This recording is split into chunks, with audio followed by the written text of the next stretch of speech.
don't think it's going to last either, and the 88 of Alex Bowman is currently in the free pass. Oh, and the 88 goes around in the middle of 3 and 4 right in front of the 24. And the caution comes out. Back going the right direction is Alex Bowman.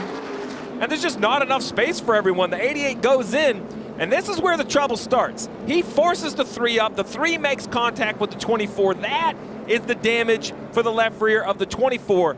And then when you get to the other end of the racetrack, I think Austin Dillon says, listen, you may be in the playoffs and I'm not, but you're just not going to run me over. He sends the 88 up the racetrack.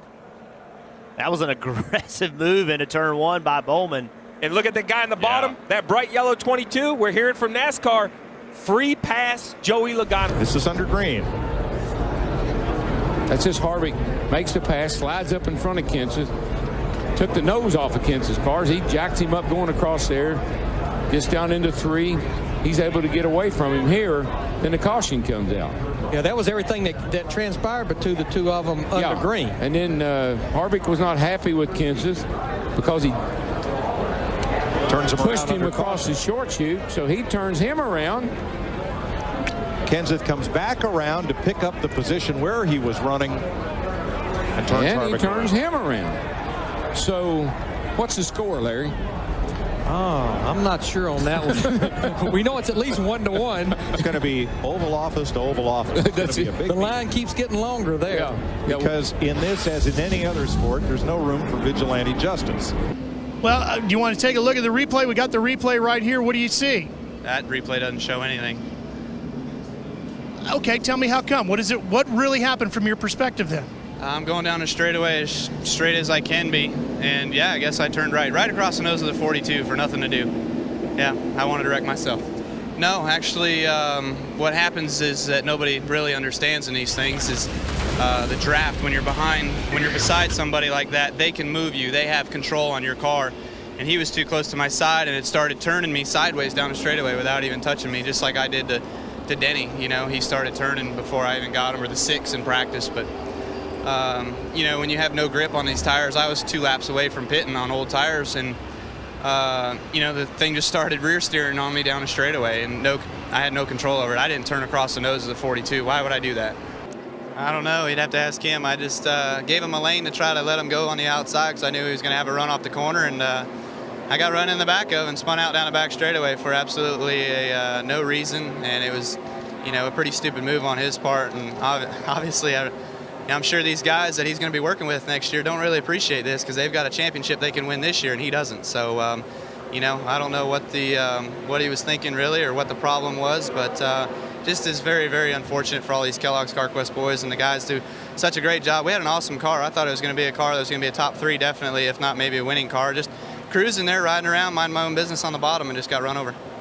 He had tried it on the inside. That didn't work, so he said, let me go up on the high side of the racetrack. Rusty was protecting that bottom lane, and it looks like that Gordon, he's... the contact, and Jeff Spence! Got a spin on turn 2. Get out low, you got it, go!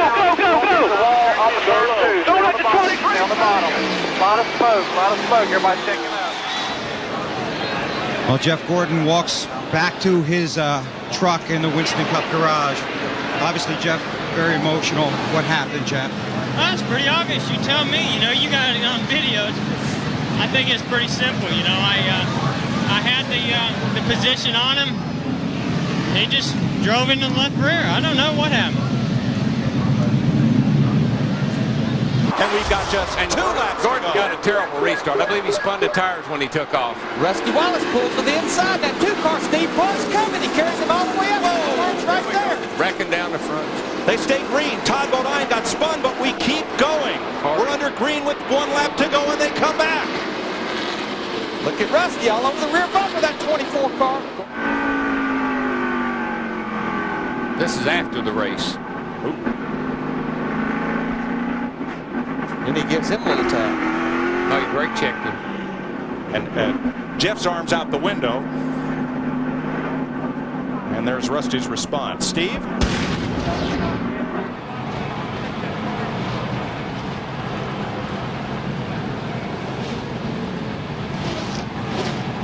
These guys are the ones fixing the cars.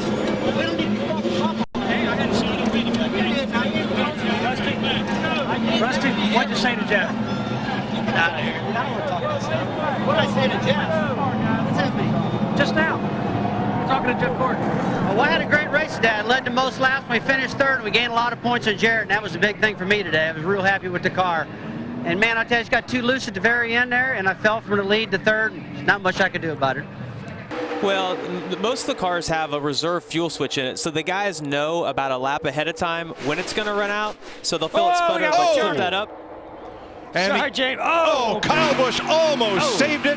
He collects Logano, and he's in the wall with Keselowski. Side. Here's Brad's reaction. Not too happy about that. He had a great car up front, had a shot at this. Led by far the most laps, 33 out of 68 so far. Kyle, blocking is part of this deal, and sometimes blocks go wrong. What did you see happen? Yep. I said it correctly? That's right. No, they come down to block. Logano goes back up. Keselowski with him. McDowell in tow. Dillon on the bottom. The run's on top. Whoa! Teammates. Around they go, and a hard crash. Kyle Busch. Kyle Larson. Caution is out.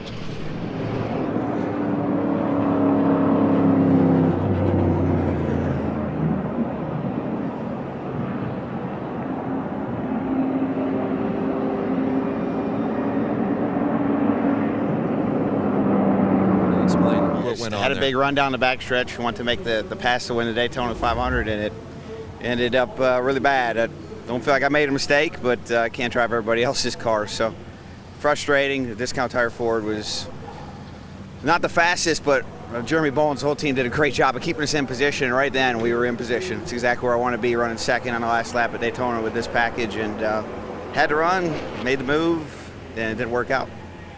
Thanks, Brad. It's the only one he hasn't won, Mike. He has been so close so many times.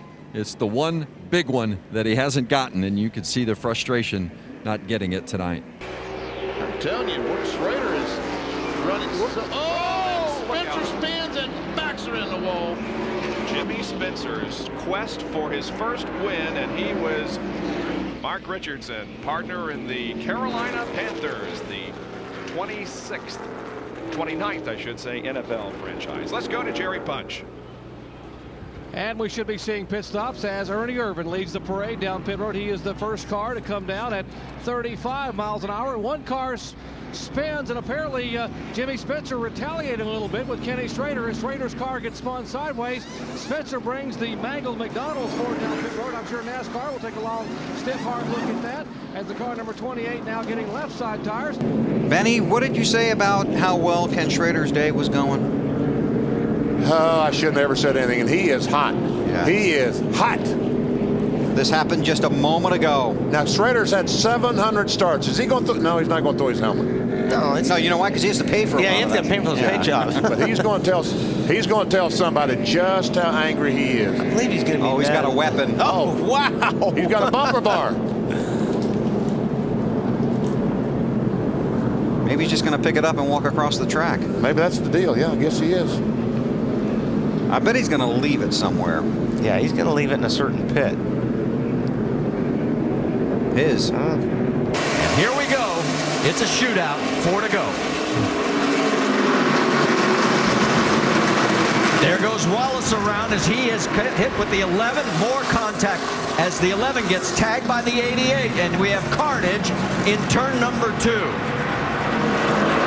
It's not like we couldn't see this coming. Wallace was running 14th on the restart. And Stevens a little hot under the collar at Brian Scott. Here's the action. Yeah, they've been around each other all day long. See here now that Stephen Wallace is going to try to make a pass on the inside. Looks like he got a little bit loose and up into the 30. That's Ron Hornaday gets underneath. Boy, Ira Almirola slides past. So does Ricky Carmichael there in the 34. I can tell you the 32 of Ron Hornaday has made a trip down pit road. The 66 has gotten back to pit road. Just short after a restart, fighting for position, and you know, I guess that's what happened when you're side by side with Stephen Wallace. You end up wrecked. Earlier in the day, I kept diving the inside of him. He kept chopping me off. Told told my spotter to tell his spotter that if he kept doing it, we might have to use our bumper to get around him, and he would end up wrecked. We never had to, and you know, I gave him room to race. Later on, he's inside of me for one lap and takes us out. So it's unfortunate. X-High battery Chevy is fast.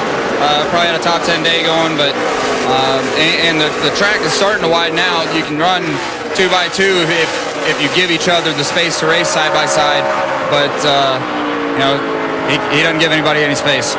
This is what caused Casey Kane to get crashed. He kind of got nudged by Ryan Newman. He might not be happy about it. Well, we'll keep an eye on it, but oh, he's I think he's not happy at all about it. Oh yeah, he's letting them know. Good call there, Andy. And we told you we'd keep a camera on this because Ryan and Casey are going to have a discussion. Remember, these guys go back to days when they were running sprints and midgets. Ryan's smiling, but Casey's not. Yeah, they both kind of got a beef there. And I think what Ryan's trying to tell him, he was really just trying to give him a push by the car, a little nudge down the back straightaway, but hit him a little too hard, and of course Casey's not understanding that. While that continues, let's check in with Jamie Little.